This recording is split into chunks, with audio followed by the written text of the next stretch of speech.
అందరికీ నమస్కారం ఫ్రెండ్స్. మనం ఈరోజు రీజనింగ్ టాపిక్ అయినటువంటి క్యాలెండర్ను చూద్దాం.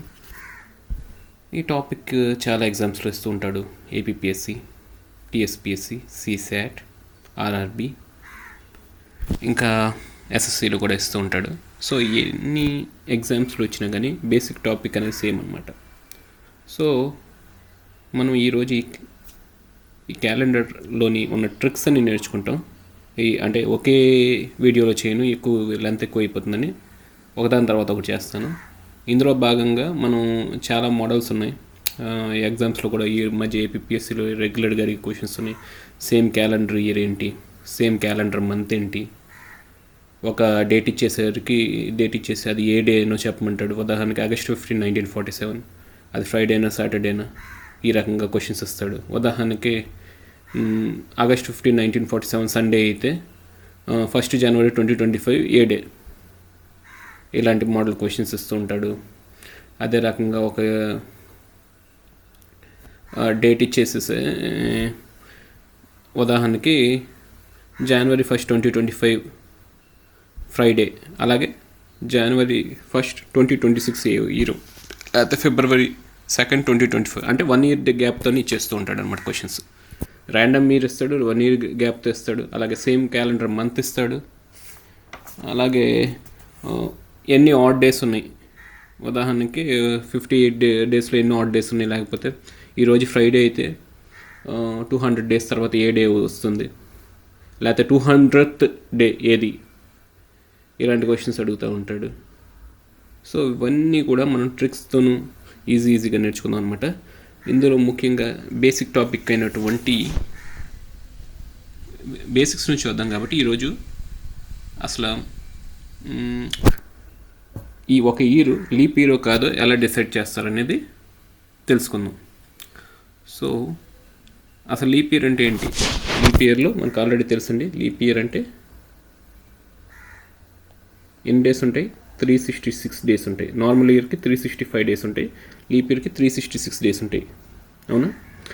సో ఈ నార్మల్ ఇయర్లో జనరల్గా 52 వీక్స్ ఒక ఆడ్ డే ఉంటుంది. ఈ ఆడ్ డే కాన్సెప్ట్స్ నేను తర్వాత చెప్తాను. ప్రజెంట్ మీకు తెలియాల్సింది ఏంటంటే లీప్ ఇయర్లో 366 రోజులు ఉంటాయి, నార్మల్ ఇయర్లో 365 రోజులు ఉంటాయి, అవునండి, 365 రోజులు. సో ఒక ఇయర్ ఇచ్చేసి అది లీప్ ఇయర్ నార్మల్ ఇయర్ ఎలా డిసైడ్ చేస్తాం అనేది ఈరోజు టాపిక్ అనమాట. సో అది లీప్ ఇయర్ నార్మల్ ఇయర్ ఎలా డిసైడ్ చేస్తాం అనేది ఈ ఒక ఇయర్ చూడంగానే ఆల్రెడీ మీకు ఈ పాయింట్ తెలిసే ఉంటుంది. నార్మల్ ఇయర్లో February 28 ఉంటే లీప్ ఇయర్లో February 29 దాకా ఉంటుంది. ఆ రకంగా 366 రోజు అక్కడ ఆరిజిన్ అవుతుంది అనమాట. సో ఉదాహరణకి 2017 ఇది నార్మల్ ఇయరా లీప్ ఇయరా అని ఎలా తెలుస్తుంది అన్నాం అనుకోండి. దీన్ని ఫస్ట్ 4తో డివైడ్ చేయాలండి. మనకి 4తో డివైడ్ చేస్తే రిమైండర్ కనుక 0 అయిందనుకోండి అది లీప్ ఇయర్ అవుతుంది. రిమైండర్ కనుక 0 అవ్వకపోతే అది నార్మల్ అవుతుంది. ఈ పర్టికులర్ కేసులో రిమైండర్ 0 అవ్వదండి, 1 అవుతుంది. అంత స్పీడ్గా ఎలా చెప్పంటే దానికి ఒక ట్రిక్ ఉంది, తర్వాత చెప్తాను. సో ఈ 2017 అనేది లీప్ ఇయర్ కాదు, అంటే ఫిబ్రవరిలో 28 రోజులు మాత్రమే ఉంటాయి అని అర్థం అండి. అలాగే ఇది మనం నేర్పించే ముందు డీటెయిల్డ్గా ఒక పాయింట్ చెప్తానండి. ఒకటి century year, non century year. Century year అయితే ఏదైతే ఇయర్కి చివరాక 2 digits 0 ఉంటాయి, అంటే 100, 200, 2000 ఇయర్, 1900 ఇయర్, ఇలా అనమాట. 1900 ఇయర్ తీసుకుందాం. పింక్ ఉదాహరణకి 1900 ఇయర్లో చివరాక 2 digits 0 ఉన్నాయి, ఇది సెంచురీ ఇయర్ అండి. 1957 ఈ చివరాక 2 digits 0 లేవు కాబట్టి ఇది నాన్ సెంచురీ ఇయర్. 1950 ఇది కూడా non century year. So century years ఉన్నప్పుడు మనం 400తో డివైడ్ చేయాలండి. 400తో డివైడ్ చేస్తే రిమైండర్ 0 వస్తే అది లీప్ ఇయర్. సెంచురీ ఇయర్స్కి మాత్రమే. నాన్ సెంచురీ ఇయర్కి మట్టికి 4తో డివైడ్ చేయాలి, రిమైండర్ 0 వస్తే అది లీప్ ఇయర్, లేకపోతే అది నార్మల్ ఇయర్. సో ఇదండి చెక్. ఒకసారి మళ్ళీ రివ్యూ చేసి కొన్ని క్వశ్చన్స్ చూద్దాం. So for example year 2000 year 2000. ఇది సెంచురీ ఇయర్. ఈ సెంచురీ ఇయర్ వచ్చినప్పుడు 400తో డివైడ్ చేయాలండి. 400తో డివైడ్ చేసినప్పుడు 0 క్యాన్సిల్ అయిపోద్ది. 5 టైమ్స్ పోతుంది కాబట్టి రిమైండర్ వచ్చేసరికి 0 అండి. సో 2000 ఇయర్ అనేది సెంచురీ ఇయర్. ఈ రకంగా కంక్లూడ్ చేయొచ్చు. అలాగే 2025 చూద్దాం. 2025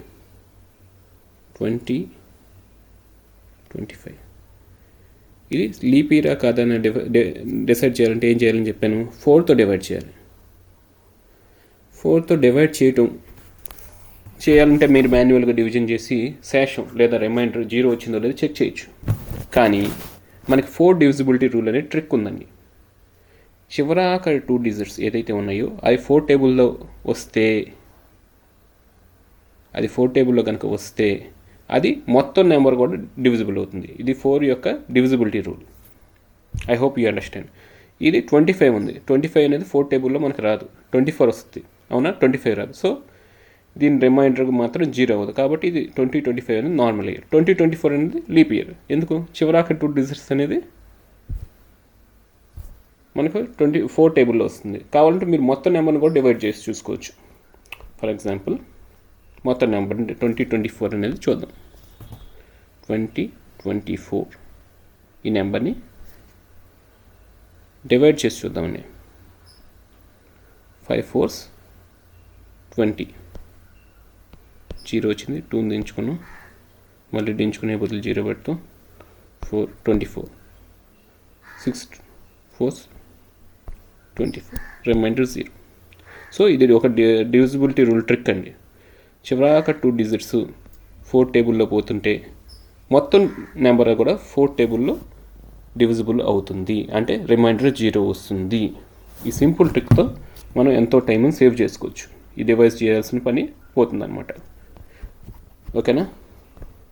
సో ఇప్పుడు దాకా చెప్పిన దాన్ని మనం చిన్న నోట్స్ రాసేసుకొని క్లోజ్ చేసేస్తాం. తర్వాత వీడియోలో నెక్స్ట్ కాన్సెప్ట్స్ చెప్తాను క్యాలెండర్లో. ఈ వీడియోస్ చూస్తే చాలండి మీరు సీశాట్ అంటే ఐఏఎస్ ఎగ్జామ్ది అయినా, ఎస్ఎస్సి అయినా, ఆర్ఆర్బీ అయినా, ఏపీపీఎస్సి అయినా, అలాగే ప్రీవియస్ క్వశ్చన్స్ కూడా మనం ఒక వీడియో పెట్టుకుందాం. సో ప్రజెంట్ మనం చూద్దామండి. సో ఓ చిన్న మ్యాపెస్ leap year or non leap year. So first leap ఇయరా కాదా చెక్ చేయడానికి ఏం చేయాలి, అది సెంచురీ ఇయరా నాన్ సెంచురీ ఇయర్ అనేది అబ్జర్వ్ చేయాలి. వన్స్ సెంచురీ అయితే 4,400తో డివైడ్ చేయాలి. రిమైండర్ 0 వస్తే అది leap year. Non century year అయితే 4తో డివైడ్ చేయాలి. రిమైండర్ 0 వస్తే అది మనకి లీప్ ఇయర్ అవుతుంది. రిమైండర్ 0 రాకపోతే నాన్ లీప్ ఇయర్ అవుతుంది. సో ఈ టాపిక్స్ అన్ని మీకు అర్థమైనట్లున్నాయి. ఇలాంటి షార్ట్ కట్ ట్రిక్స్ మీరు ఎగ్జామ్స్లో రాసేసి అడిగే 1-2 బిట్స్ మీ కష్టార్జితంగా సంపాదించుకోవాలనుకుంటే ఈ ట్రిక్స్ చూడండి, సరిపోతుంది. ఇలాంటి వీడియోలు మళ్ళీ చూడటానికి like, share and subscribe. Thank you friends.